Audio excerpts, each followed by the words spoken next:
Hi guys! Welcome back po sa ating YouTube channel. Ngayon naman sa video natin ay share ko naman sa inyo kung paano mag-install ng compression fittings na T.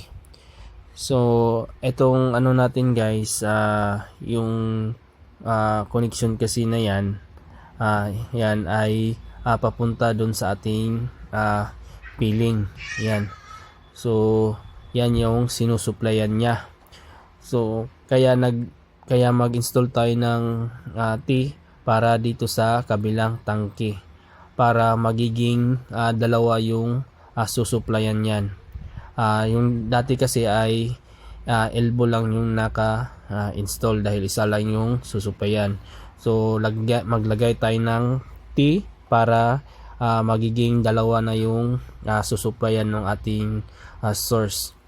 So ngayon ay bubuksan natin yung fittings.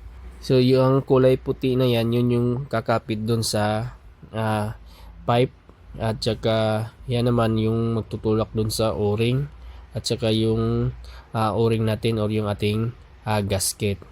So tapos na nating maipakita sa inyo yung loob ng ating fittings. So ngayon ay tatanggalin na natin yung elbow na nakakonect dati. So yun guys, tapos na nating matanggal yung elbow na nakakonect. So ngayon naman ay umpisa naman natin ikabit yung T na compression fittings. So yan, so napakita ko na sa inyo yung loob ng ating fittings. So ilalagay na natin yung T. So una yung lock ng ating fittings, tapos yung kulay puti na yan, yan yung magkakapit doon sa ating pipe pagka hinigpitan natin. Tapos yung itim, yun yung magtutulak dun sa ating gasket, at saka panghuli na ilagay yung ating gasket. Tapos higpitan natin yan.